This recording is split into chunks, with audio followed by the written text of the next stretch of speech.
Hoje eu quero me ater a um assunto muito especial, ligado a esses dois vídeos que já falamos, né? Quero falar sobre Ellen White e o grande conflito. Sim, Ellen White e o grande conflito. Eu estou aqui comigo com o livro Grande Conflito na versão mais moderna, né? É um livro escrito por Ellen White. O tema desse pequeno livro original era mostrar como Deus os levou até o movimento de 1844 e prepará-los para o fim dos tempos, descrevendo os eventos que ocorrerão nas igrejas cristãs e no mundo antes do retorno de Jesus. E aí esse livro foi expandido de um primeiro volume para um segundo volume, para um terceiro volume, para um quarto volume. E depois ficou 5 volumes. Na verdade, o último volume é o que eu tenho na mão, O Grande Conflito. E eu quero falar sobre esse aqui, né, de 1911. É dito que a autora valorizava esse livro acima da prata ou ouro e recomendou que ele fosse distribuído a todos. O livro começa com uma visão histórica que começa com a destruição de Jerusalém no ano 70 depois de Cristo, aborda o movimento da Reforma e do Advento em detalhes e culmina com a longa descrição do fim dos tempos. E desde que o livro foi lançado, já foram feitas várias edições com diferentes capas, algumas coloridas, outras apenas em branco e preto, algumas em capa dura como essa, outras em capa mais maleável. Mas o nome é esse, em inglês, The Great Controversy. E quando foi lançado a versão mais antiga, 1888, eu gosto de falar sobre essa, e até a última, 1911, a última no sentido de que depois teve assim atualizações na linguagem, mas seria essa a versão de Ellen White. Mas nós temos basicamente 4 versões. A primeira delas, quando não tinha todos os volumes, 1858, era pequenininha, 1884, um pouco maior, 1888, a versão final, mas 1911 houve uma revisão e foi colocado. E em português também nós temos diversas capas diferentes, e algumas versões mais condensadas, outras completas. Essa está completa numa linguagem mais atual. Bom, vamos falar sobre o grande conflito de Ellen White. Aqui no comecinho, nós temos o prefácio, né? Eu vou passar capítulo por capítulo, mas não vou ler tudo não se preocupe. No prefácio, diz assim: a guerra entre o bem e o mal é muito mais ampla do que se imagina, e que o campo de batalha é você, sua mente, sua vida, suas decisões e seu destino eterno. Isso está no prefácio. Aí você vai para a introdução. Na introdução nós temos o seguinte, aqui na página 11. Eu estou usando a paginação da internet para ficar um pouco mais fácil. Aqui fica um pouquinho diferente, tá? Mas diz assim: à medida, porém, que a igreja se aproxima da hora de sua libertação definitiva, Satanás há de agir com redobrada energia. Ele desceu a voz e tem grande ira, sabendo que já tem pouco tempo. Ele operará com todo o poder e sinais e prodígios de mentira. Durante 6.000 anos, esse espírito superior que ocupou outrora lugar preeminente entre os anjos de Deus, tem estado devotado a uma obra de destruição e engano. E toda a habilidade e astúcia satânica adquiridas, toda a crueldade desenvolvida nessa luta de longos séculos, serão empregadas contra o povo de Deus no conflito final. É nesse tempo, cheio de perigos, que os seguidores de Cristo terão de anunciar ao mundo a mensagem do segundo advento de Cristo, a fim de preparar um povo imaculado e irrepreensível para a volta do Senhor. Então, como nos dias dos apóstolos, a igreja terá necessidade de uma dotação especial da graça e poder divinos. É como se ela quisesse dizer já na introdução esse tempo que levaria o conflito, né? Aqui na versão mais moderna está na página 10 e na internet está na página 11. Está na introdução. E aí vamos nós para o capítulo de número 1. Na verdade, nós vamos colocar esses 6.000 anos numa linha do tempo, ou melhor, o livro, capítulo a capítulo, numa linha do tempo.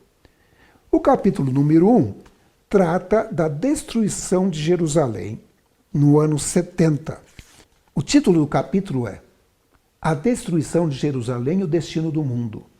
E diz assim essa parte, que eu achei importante, que se encontra na página 29 aqui e na página 39 do original. O mundo não está mais preparado para dar crédito à mensagem para esse tempo do que estiveram os judeus para receber o aviso do Salvador relativo a Jerusalém. E olha que interessante. Venha quando vier, o dia do Senhor virá de improviso. Para quem? Aos ímpios. Veja, ele está dizendo que o dia do Senhor vai ser um improviso para os ímpios, não para os salvos. Os salvos, pelo jeito, sabem alguma coisa a mais, né?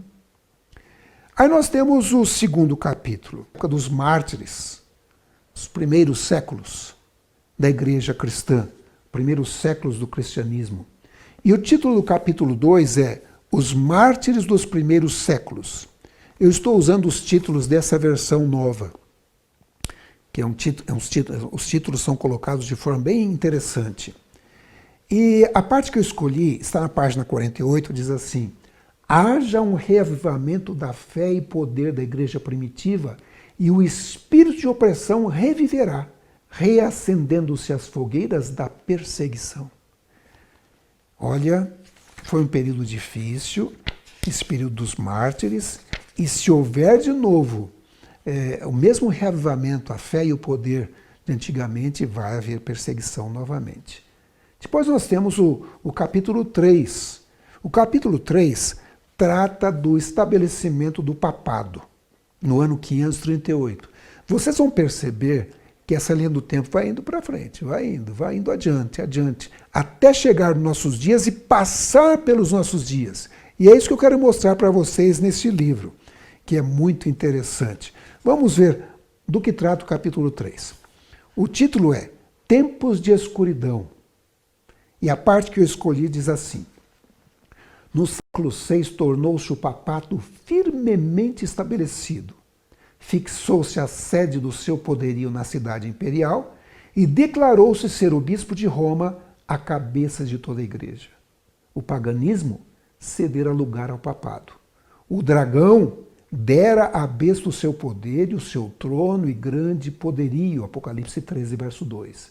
E começaram então os 1260 anos da opressão papal, preditos nas profecias de Daniel e Apocalipse. Daniel 7, 25 e também Apocalipse 13, 5 a 7, de acordo com o livro, aqui na página 54. Então vejam vocês, o que nós estamos olhando aqui, nesses primeiros 3 capítulos, é esse grande conflito vem vindo desde a destruição de Jerusalém, no capítulo 1, até agora no século 6, no capítulo 3. Nós estamos seguindo uma sequência de datas através do livro O Grande Conflito. Se você não leu ainda, compensa ler. Eu já li algumas vezes. Eu li essa versão nova também, gostei muito da linguagem. Vamos então para o capítulo de número 4. O capítulo 4 trata sobre os valdenses, um povo que vive ou vivia, ainda tem valdense, então vive no norte da Itália, já na divisa ali com a França, a Suíça. Eu estive lá, um lugar muito bonito, muito frio no inverno, mas eles se escondiam ali. O livro trata deles e o nome do capítulo 4 é Os Valdenses, esse é o título. E a parte que eu escolhi diz assim: nenhuma acusação se poderia fazer contra o caráter moral da classe proscrita. Mesmo seus inimigos declaravam serem eles um povo pacífico, sossegado e piedoso. Seu grande crime era não quererem adorar a Deus segundo a vontade do Papa. Por tal crime, toda a humilhação, insulto, tortura que os homens ou diabos podiam inventar, amontoaram-se sobre eles. Está aqui na página 76 da internet. A época dos valdenses, época complicada. Vamos para o próximo capítulo. O próximo capítulo, o capítulo de número 5, fala sobre Wycliffe. Wycliffe, ele viveu no período de 1328 a 1384 depois de Cristo, e o capítulo número 5 tem o seguinte título: Wycliffe, uma luz na Inglaterra. E eu escolhi um trechinho da página 89, onde diz: Wycliffe ensinava agora doutrinas distintivas do protestantismo, salvação pela fé em Cristo e a infalibilidade das Escrituras unicamente. Os pregadores que enviara disseminaram a Bíblia juntamente com os escritos do Reformador, e com êxito tal que a nova fé foi aceita por quase metade do povo da Inglaterra. Interessante. Vamos para o capítulo de número 6, seguindo na nossa linha do tempo. O capítulo número 6 trata de John Hus e Jerônimo, e vai do período de 1369 a 1415 depois de Cristo. O título é Hus e Jerônimo, dois heróis da Idade Média.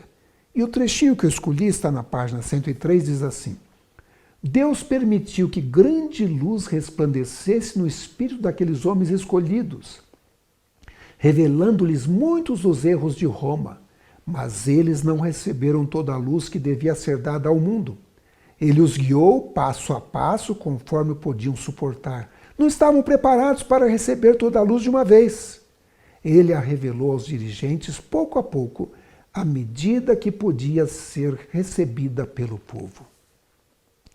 Interessante. O capítulo 7 fala de um personagem muito conhecido, Lutero. Na verdade, eu vou falar dos dois capítulos aqui, capítulo 7 e capítulo 8.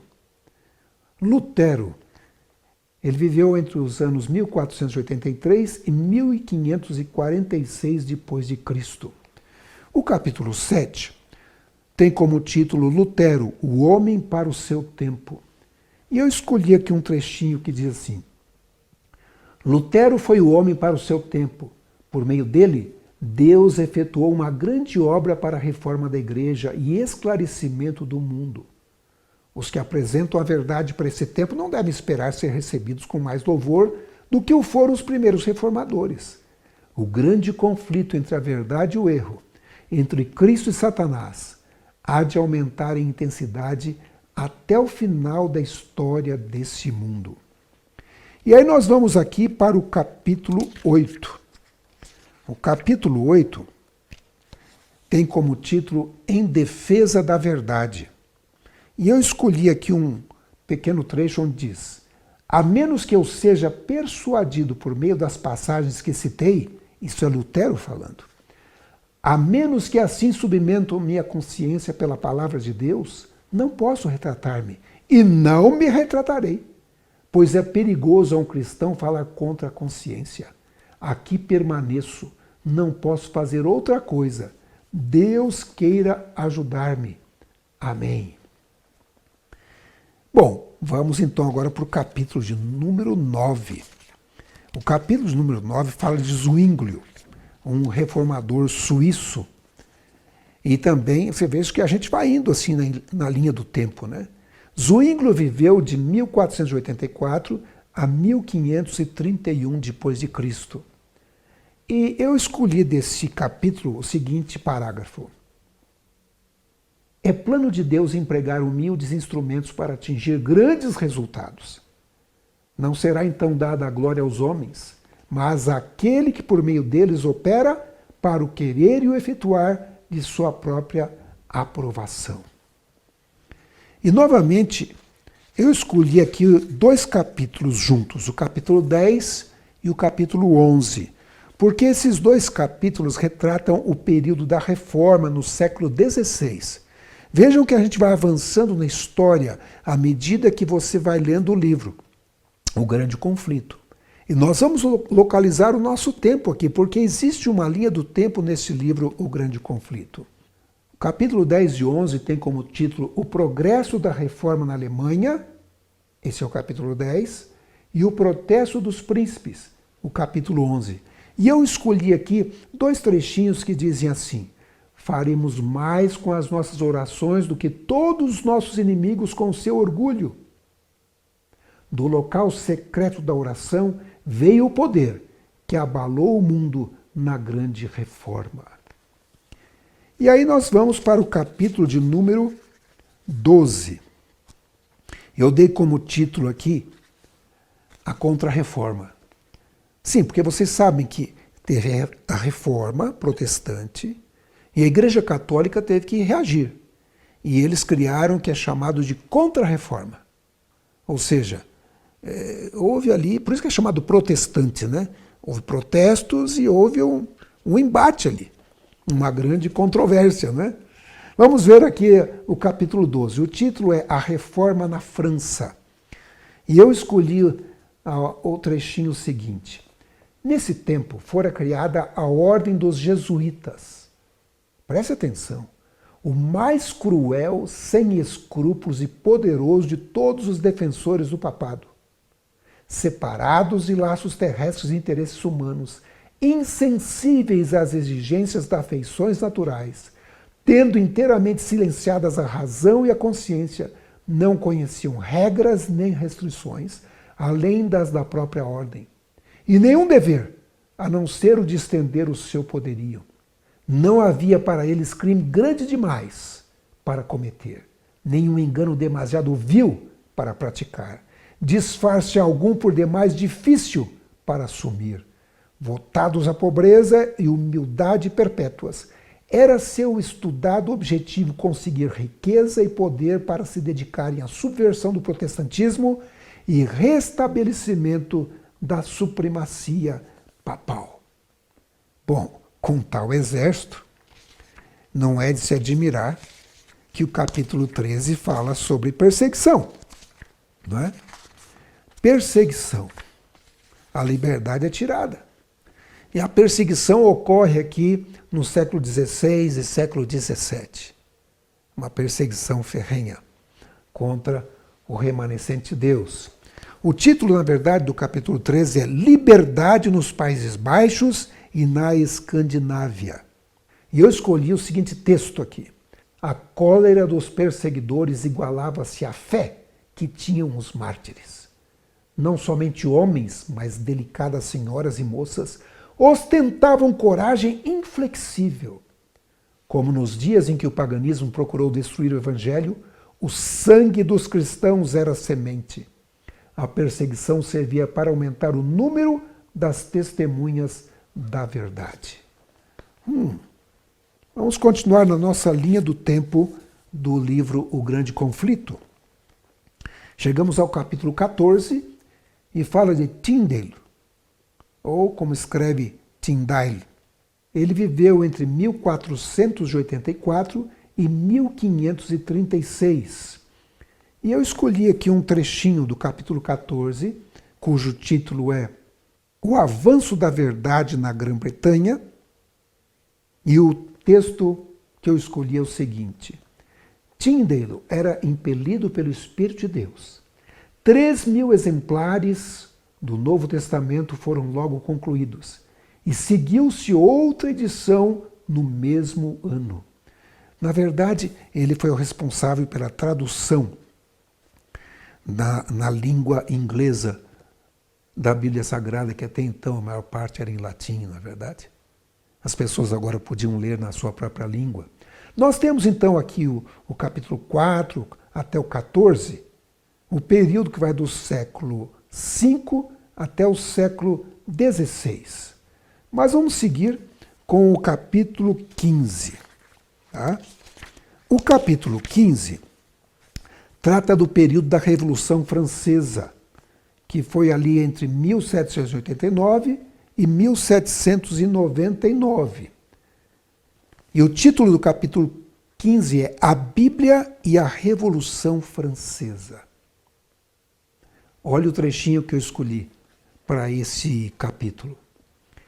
Finalmente o mal triunfou e a verdade divina foi rejeitada.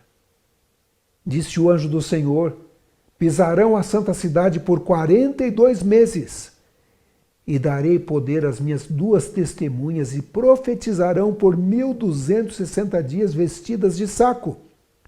E depois daqueles 3 dias e meio, o Espírito de vida vindo de Deus entrou neles. E puseram sobre seus pés, e caiu grande temor sobre os que a viram. Apocalipse 11, 2 e 11. Os períodos aqui mencionados, 42 meses, 1260 dias, são o mesmo, representando igualmente o tempo em que a Igreja de Cristo deveria sofrer opressão de Roma. Os 1260 anos da supremacia papal começaram em 538, nossa era, e terminariam, portanto, em 1798. Compensa estudar a profecia que aparece no livro do Apocalipse, as 2 testemunhas, o Velho e o Novo Testamento, destruídas, né? Quiseram acabar com a religião e foi muito mal para a França naquela época. E com essa perseguição o povo tem que fugir. E aí aparece agora o capítulo 16, o Novo Mundo. Eu pus a data aqui de 1620, né? O título do capítulo é Em Busca de Liberdade no Novo Mundo. E eu escolhi um trechinho deste capítulo 16 que diz assim: Williams foi a primeira pessoa do mundo cristão moderno a estabelecer o governo civil sobre a doutrina da liberdade de consciência e de igualdade. Seu pequeno estado, Rhode Island, tornou-se o refúgio dos oprimidos e cresceu e prosperou até que seus princípios básicos, a liberdade civil e religiosa, tornaram-se as pedras fundamentais da República Norte-Americana. Olha que interessante. O povo sai agora da Europa, de acordo com a profecia do capítulo 12.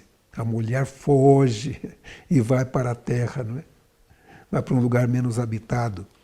E ali eles conseguem, no Novo Mundo, nos Estados Unidos, a proteção que precisavam. Bom, aí nós temos o capítulo 17. Alguma coisa acontece nesse novo mundo, né? Alguns sinais. E eu pus aqui de 1755 a 1780. Na verdade, o título do capítulo 17 é Sinais de um Novo Tempo. E o pedacinho que eu escolhi diz assim: a profecia não somente prediz a maneira e o objetivo da vinda de Cristo, mas também apresenta sinais pelos quais é possível saber a proximidade dessa vinda. Disse Jesus: haverá sinais no sol, na lua e nas estrelas. É isso que aparece nesse capítulo número 17. Os sinais que ocorreram entre os anos de 1755 a 1780. Indo adiante para o capítulo 18, nós temos o período de vida do Guilherme Miller. Em inglês é chamado William Miller. Ele viveu entre 1782 a 1849. O título do capítulo é Guilherme Miller e a Mensagem do Advento. O trecho que eu escolhi diz: um lavrador íntegro e de sentimentos honestos, que havia sido levado a duvidar da autoridade divina das Escrituras, e que, no entanto, desejava sinceramente conhecer a verdade, foi o homem especialmente escolhido por Deus para iniciar a proclamação da segunda vinda de Cristo. Passo a passo descobri as grandes linhas da profecia. Ninguém necessita estar em trevas no que diz respeito àquilo que está para vir sobre a terra. E aí eu decidi juntar agora os capítulos 19, 20 e 21, porque eles tratam desse período de 1844, quando os adventistas, os milleritas do Advento, eles criam que Jesus ia voltar nessa data, outubro de 1844. Eles estudaram as profecias, interpretaram um pouquinho diferente da realidade, se equivocaram, o evento não era a volta de Jesus, era outro. E esses 3 capítulos, 19, 20 e 21, trata desse período, de 1844. Então, percebendo como o livro vai tratando da história do mundo, desde o ano 70, Primeiro vamos dizer os títulos desses capítulos, 19, 20 e 21. O 19 é Esperança em meio às trevas. O 20, um grande movimento mundial. E o 21, Mensagem rejeitada. E o texto diz assim, eu já li várias vezes esse texto. É um texto que a gente tem repetido aqui quase todo o programa. Vejam só. Conquanto ninguém saiba o dia e a hora da sua vinda, somos instruídos quanto à sua proximidade e isso nos é exigido saber. Demais, é-nos ensinado que desatender a advertência ou recusar saber a proximidade do advento do Salvador, ser-nos-á tão fatal como foi aos que viveram nos dias de Noé, o não saber quando viria o dilúvio. Temos repetido esse texto aqui em cada programa, né? Vamos agora então para o capítulo de número 22. Vocês percebem que o meu livro aqui está bem marcado porque eu destaquei algumas coisas aqui, né? No capítulo 22, ainda tratando desse período de 1844, o título, na verdade, é o seguinte: Profecias Cumpridas. E eu escolhi um pedacinho que diz assim: aqueles símbolos se cumpriram não somente quanto ao acontecimento, mas também quanto ao tempo. De igual maneira, os tipos que se referem ao segundo advento devem cumprir-se ao tempo designado no culto simbólico. Nós temos aqui no capítulo 22 profecias cumpridas, símbolos e tudo mais. Vamos para o capítulo de número 23 e o 24, combinados, porque eles tratam desse mesmo período, de 1844, agora o povo começa a estudar e ver onde se enganaram, o que foi que aconteceu, né? E o capítulo 23 tem como título O Santuário Celestial, e o 24, No Santo dos Santos. E o trecho que eu escolhi diz assim: verificara-se que os 2.300 dias começavam quando a ordem de Artaxerxes para a restauração e edificação de Jerusalém entrou em vigor no outono de 457 a.C. 69 semanas, os primeiros 483 anos dos 2.300, deveriam estender-se até o Messias, o ungido. E o batismo e unção de Cristo pelo Espírito Santo no ano 27 de nossa era cumpriu exatamente esta especificação. No meio da 70ª semana, o Messias deveria ser tirado.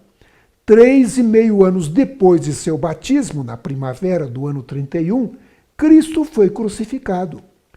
Contando-se desde o ano 34 da nossa era, 1.810 anos se estenderam até 1844. Então disse o anjo: o santuário será purificado. Todas as especificações precedentes da profecia se cumpriram inquestionavelmente no tempo designado. Que coisa impressionante, não é verdade? Então, agora, recapitulando rapidamente o que vimos até agora. Do capítulo 1 ao 3, nós temos do século 1 ao século 6. Do capítulo 4 ao 14, nós temos do século V até o século XVI. Do capítulo 15 ao 24, temos do século XVI ao século XIX. E agora nós chegamos no capítulo 25, ainda nesse período de 1844, mas falando sobre o julgamento, sobre a lei de Deus. Na verdade, o título do capítulo 25 é A Imutável Lei de Deus. E o trechinho que eu escolhi diz assim: no desfecho dessa controvérsia, toda a cristandade estará dividida em duas grandes classes: os que guardam os mandamentos de Deus e a fé de Jesus, e os que adoram a besta e sua imagem e recebem o seu sinal. Uau! Duas classes no final dos tempos. E a lei de Deus é o padrão para um grupo. Vamos agora para o capítulo 26 e o capítulo 27. 2 capítulos juntos, que trata sobre reavivamento. Sim, reavivamento. Tem que haver uma reforma, um reavivamento.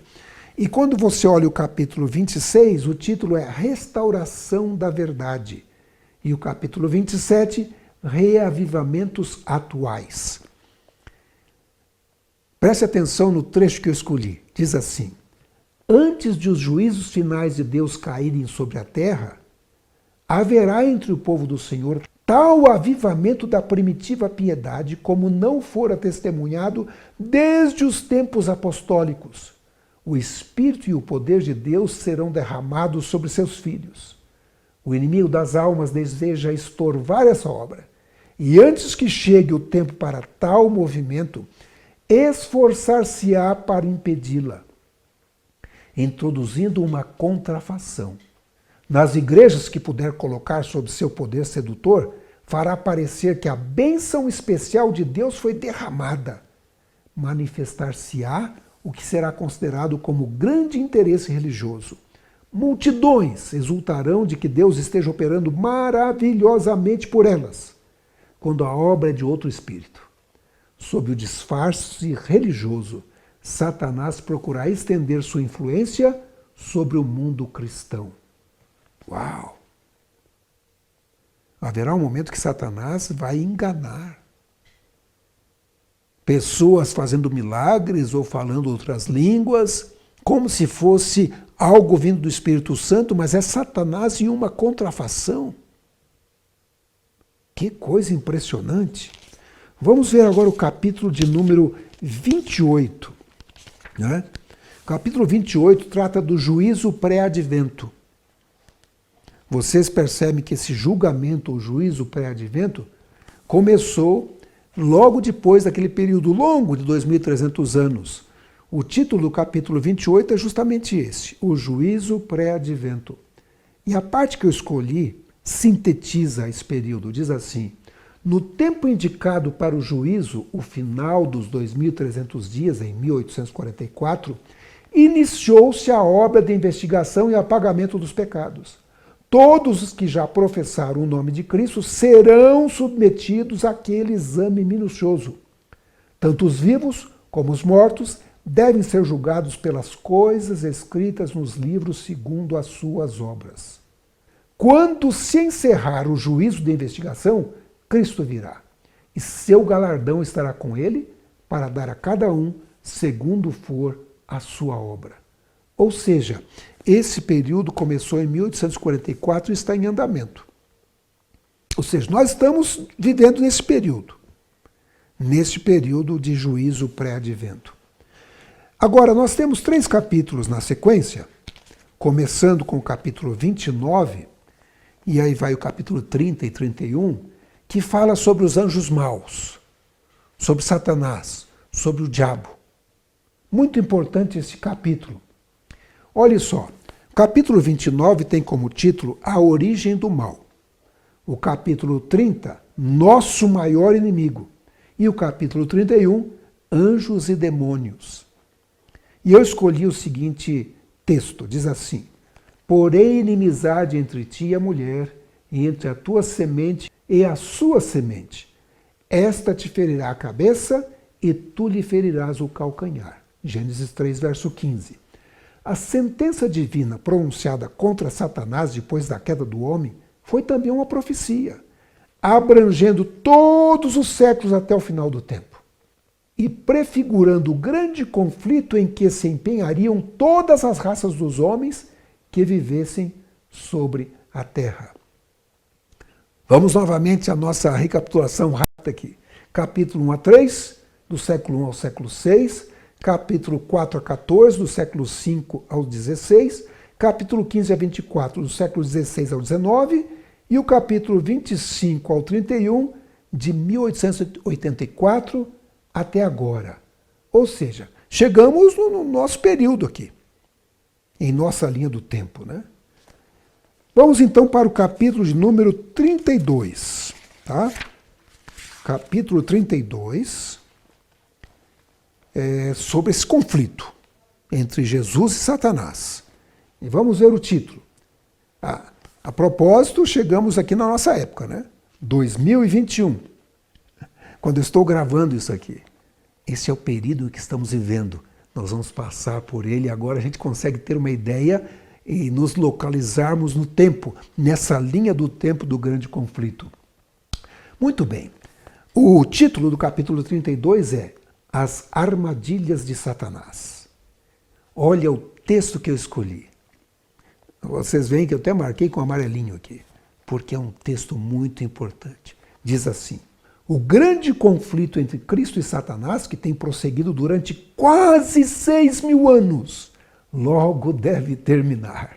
E o maligno redobra seus esforços para frustrar a obra de Cristo em prol do homem e prender as almas em suas ciladas, reter o povo em trevas e impenitência, até que termine a mediação do Salvador e não mais haja sacrifício pelo pecado.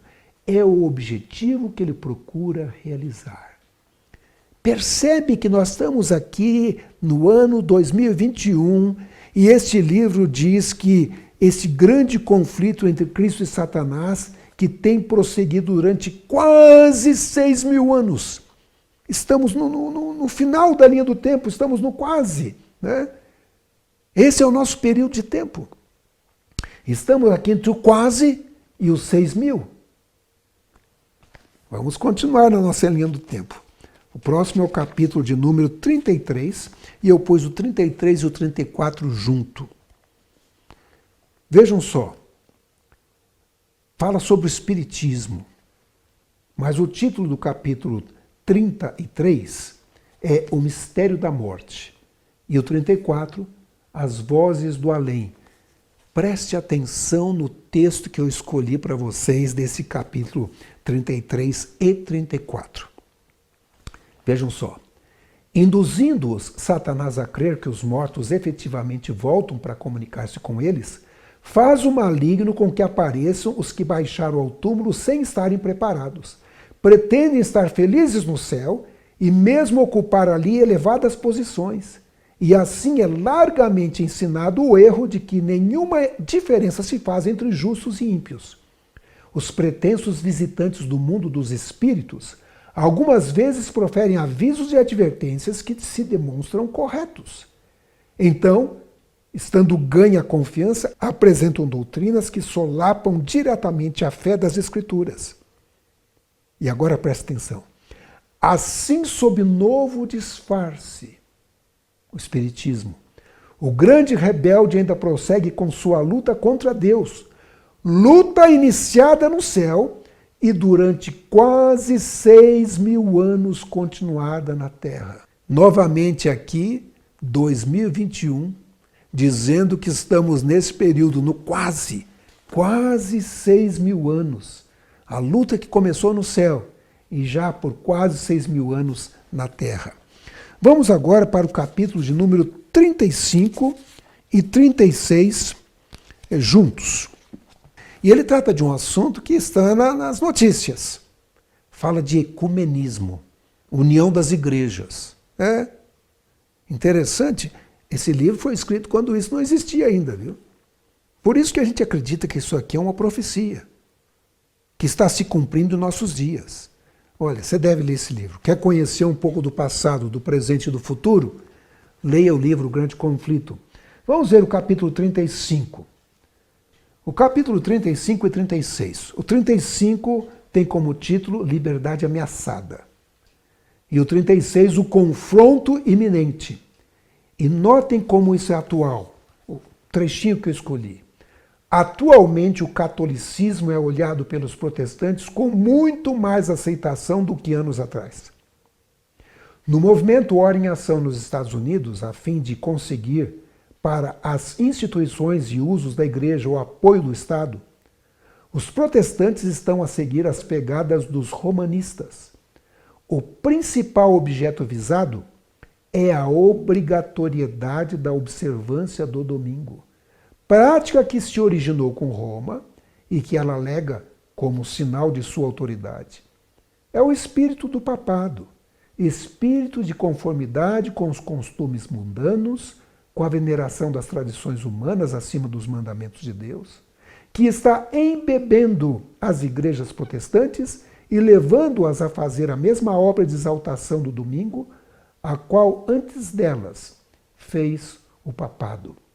Estamos vivendo aqui nesse período, quando os protestantes estão se unindo com a Igreja Católica, para determinar, quem sabe, aí um domingo climático inicialmente, e posteriormente colocar um domingo como adoração a Deus no lugar do sábado, o 7º dia. Porque o domingo é o primeiro dia da semana, não é verdade? E a Bíblia não diz que o primeiro dia da semana é o dia de guarda, mas sim o sábado, o 7º dia da semana. Deus abençoou e santificou o dia de sábado, o 7º dia. Continuando mais um trechinho, diz assim: o último grande conflito entre a verdade e o erro não é senão a luta final da prolongada controvérsia relativa à lei de Deus. Estamos agora a entrar nessa batalha. Batalha entre as leis dos homens e os preceitos de Jeová. Entre a religião da Bíblia e a religião das fábulas e da tradição. E olha, eu tinha que pôr mais algum trechinho, porque isso está se cumprindo nos nossos dias. Preste atenção, e mais esse trecho diz assim: os protestantes dos Estados Unidos serão os primeiros a estender as mãos através do abismo para apanhar a mão do espiritismo. Estender-se-ão por sobre o abismo para dar mãos ao poder romano. Romanistas, protestantes e mundanos juntamente aceitarão a forma de piedade, destituída de sua eficácia, e verão nesta aliança um grandioso movimento para a conversão do mundo e o começo do milênio há tanto esperado. Olha que coisa impressionante. Sim, porque normalmente essas igrejas protestantes atuais, que estão se unindo ao papado, eles esperam um milênio de paz aqui na Terra. Mas não é isso que diz a Bíblia. Vocês viram no vídeo anterior, se não assistiu, vai lá e assista, que o milênio é um período em que os salvos estarão no céu e a terra vai estar desolada. Satanás tem enganado esse povo. Devem estudar melhor o livro do Apocalipse e entenderem realmente o que é o milênio. Mais um trechinho que aparece aqui nessa parte do livro Grande Conflito. E mesmo na livre América do Norte, governantes e legisladores, a fim de conseguir o favor do público, cederão ao pedido popular de uma lei que imponha a observância do domingo. A liberdade de consciência, obtida a tão elevado preço de sacrifício, não mais será respeitada. No conflito prestes a se desencadear, veremos exemplificadas as palavras do profeta: o dragão irou-se contra a mulher e foi fazer guerra ao resto da sua semente, os que guardam os mandamentos de Deus e têm o testemunho de Jesus Cristo. Apocalipse 12, verso 17. Isso está acontecendo nos nossos dias. Nos nossos dias. É um cumprimento de profecia. Estamos vendo as profecias se cumprindo ao nosso redor. Para alguém que ainda pensa que vai demorar muito, deve estar cego. Então nós temos aqui, novamente, só para nossa lembrança, do capítulo 32 ao 36, é o nosso tempo. É o tempo em que estamos vivendo. E se você ler esses capítulos, 35, 36, do 32, na verdade, ao 36, você vai perceber algumas coisas já se cumpriram, algumas estão em andamento e as coisas estão indo. São os últimos sinais, as últimas profecias estão se cumprindo nos nossos dias. Vamos para o próximo capítulo. Capítulo 37, fala sobre a palavra de Deus, não é verdade? O título é... um detalhe que é importante, antes de falar o título. Do capítulo 37 à frente, são eventos que vão acontecer num futuro próximo. Então, se você quer se preparar para o que vai acontecer, leia essa parte, do 37 para frente. Já é o futuro. Algumas coisas vão se cumprir rapidamente, num futuro próximo. Então, vamos lá. Capítulo 37 tem como título Nossa Única Segurança. E eu escolhi o seguinte trecho. Em breve o último grande engano aparecerá diante de nós. Veremos o anticristo realizando seus atos miraculosos. A contrafação se parecerá tanto com o verdadeiro que será impossível distingui-los sem o auxílio das Santas Escrituras. Pessoa alguma, a não ser os que fortaleceram o espírito com as verdades da Escritura, poderá resistir no último grande conflito. A toda alma virá a inquiridora prova. Obedecerei a Deus de preferência aos homens? A hora decisiva está mesmo agora, às portas. Estão nossos pés firmados na rocha da imutável palavra divina? Estamos preparados para permanecer firmes em defesa dos mandamentos de Deus e da fé de Jesus? E aí vem o capítulo 38. É algo que muitas pessoas estão esperando. Eu estou esperando isso. Vocês também deveriam estar esperando isso. E talvez você esteja, não é? É o selamento. Receber o selo de Deus. Sim, o título do capítulo, isso está no futuro próximo, o último convite divino. E olha o trechinho que eu escolhi aqui. O sábado será a pedra de toque da lealdade, pois é o ponto da verdade especialmente controvertido, ao passo que uma classe aceitando o sinal de submissão aos poderes terrestres recebe o sinal da besta. A outra, preferindo o sinal da obediência à autoridade divina, recebe o selo de Deus. Temos aqui duas classes, que é descrita lá em Apocalipse capítulo 13. Alguns recebem o selo de Deus e alguns recebem, infelizmente, a marca da besta. Que coisa triste. Isso vai acontecer num futuro muito próximo. E aí temos o capítulo 39. O capítulo 39, eu coloquei aqui como tempo de angústia, mas na verdade é o título do capítulo mesmo. O tempo de angústia. Ele é descrito lá em Daniel capítulo 12. Né? Haverá tempo de angústia qual nunca houve. 12, nos primeiros versículos. Olha o trecho que eu escolhi. O mundo foi submetido à prova final. E todos os que foram fiéis aos preceitos divinos receberam o selo do Deus vivo. Apocalipse 7, verso 2. Então Jesus deixa de interceder no santuário celestial. Todos os casos foram decididos para a vida ou para a morte. Deixando ele o santuário, as trevas cobrem os habitantes da terra. Durante esse tempo terrível, os justos devem viver à vista de um Deus santo sem intercessor. Os ímpios passaram dos limites de seu tempo de graça. O Espírito de Deus persistentemente resistido, foi por fim retirado. Que coisa triste, hein? E aí chegamos no capítulo glorioso. É o capítulo de número 40. Eu vou abrir aqui. Capítulo 40. Trata sobre a volta de Jesus. E eu tenho que dizer que está num futuro próximo. O título é O Grande Resgate. O Grande Resgate. E olha o trechinho que eu escolhi. É à meia-noite que Deus manifesta seu poder para o livramento de seu povo. O sol aparece resplandecendo em sua força. Sinais e maravilhas se seguem em rápida sucessão. Os ímpios contemplam a cena com terror e espanto, enquanto os justos veem com solene alegria os sinais de seu livramento. As sepulturas se abrem, e muitos dos que dormem no pó da terra ressuscitam, uns para a vida eterna e outros para a vergonha e horror eterno.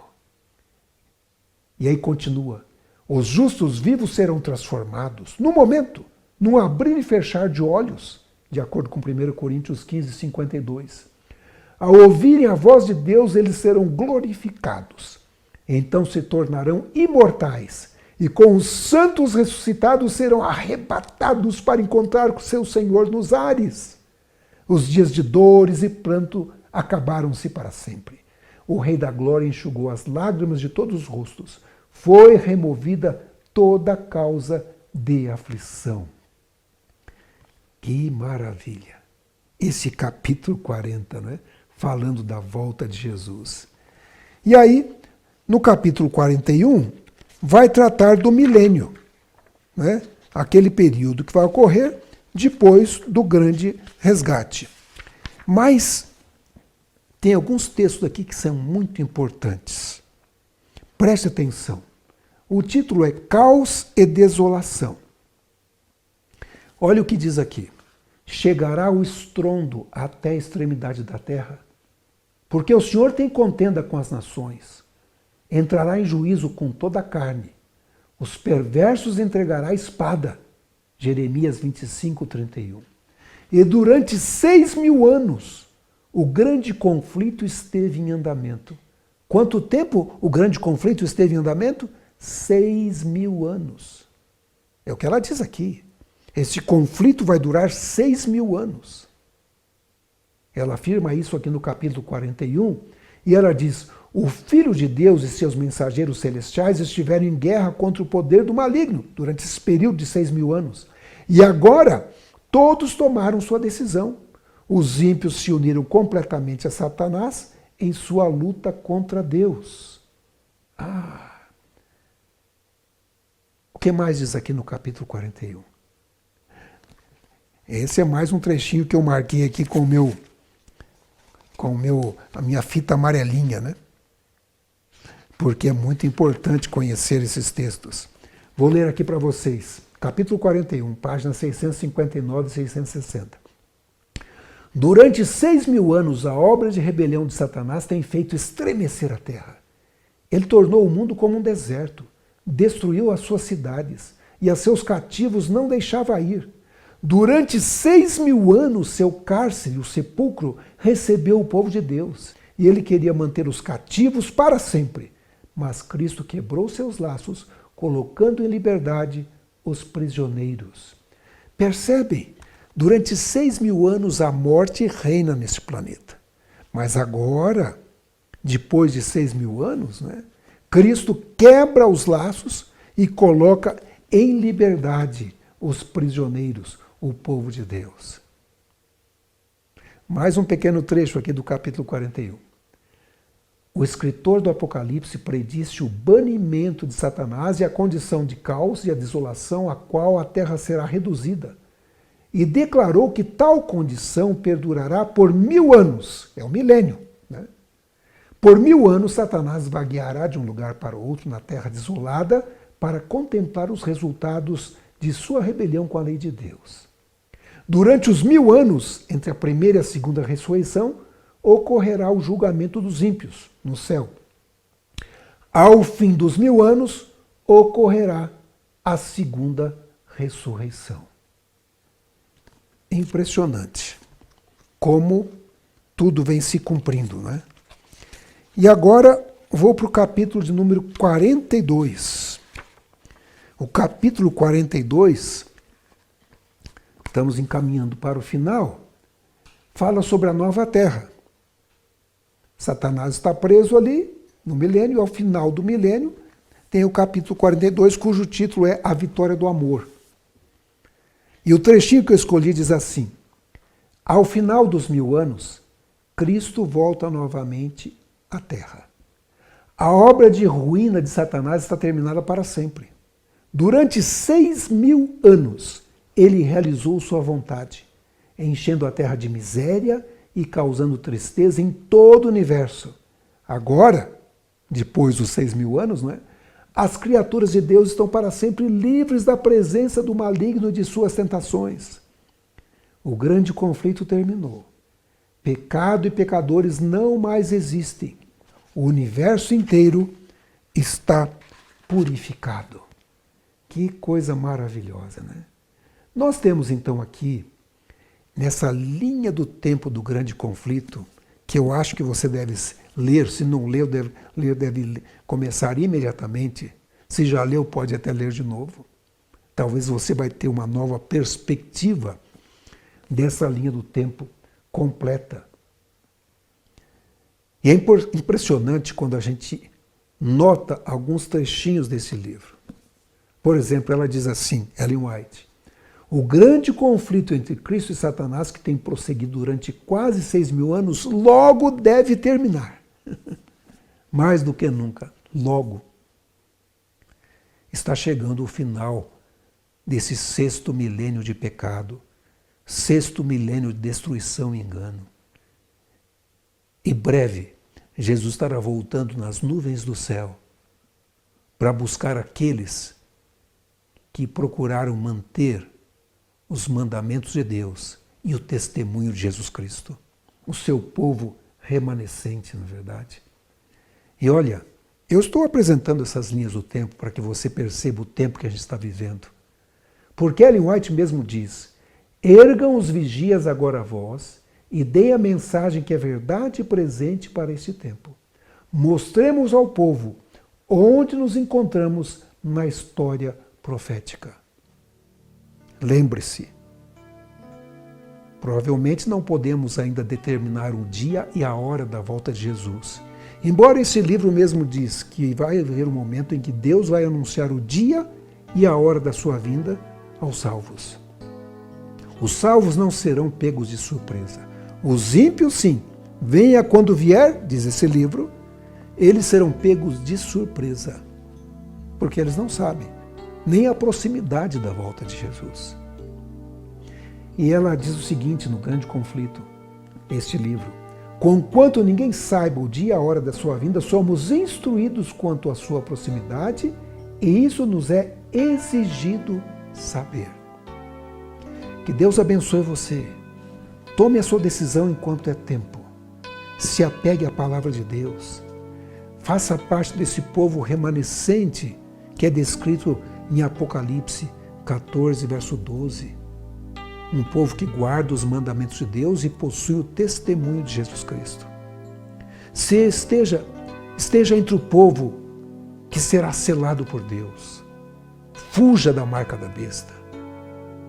Muito em breve o anticristo vai estar se manifestando. E você tem que ter a sua decisão já tomada no seu coração. Cristo está batendo na porta do seu coração hoje. Que decisão você vai tomar? Se você ainda não tomou a decisão, nós estamos no finalzinho. Se você está desanimado, não desista. Estamos no finalzinho. Ele quer levar você para um lugar maravilhoso. O paraíso celestial. Uma viagem fantástica. Vamos orar. Senhor Jesus, nosso amigo, nosso companheiro. Querido Pai, nós te agradecemos pelas profecias da Bíblia Sagrada.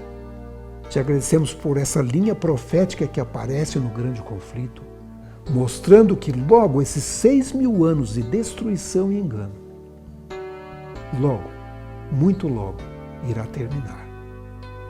E nós estaremos olhando para o céu e vendo a tua face e milhares de anjos que estarão vindo contigo. Todo olho o verá. E esperamos ser transformados, glorificados por ti, para irmos com os anjos para o céu, onde viveremos durante um período de 1000 anos e após voltaremos para essa terra, onde o Senhor vai criar novos céus e nova terra, onde não haverá mais pranto, não haverá mais morte, nem dor. Senhor Jesus, prepare nossa vida. Limpe o nosso coração. Escreva na nossa mente a tua lei. E por tua graça e por tua misericórdia, nos leve para viver contigo. É o que eu te peço por cada uma das pessoas que estão assistindo este programa. Eu te peço em nome de Jesus. Amém. Nós encerramos aqui este programa, mas a gente vai continuar ainda porque eu sou curioso. Veja, nós passamos aqui a linha do tempo do Grande Conflito, mas será que Ellen White tem alguma dica mais de quando terminaria esses 6.000 anos? Não percam os nossos próximos programas.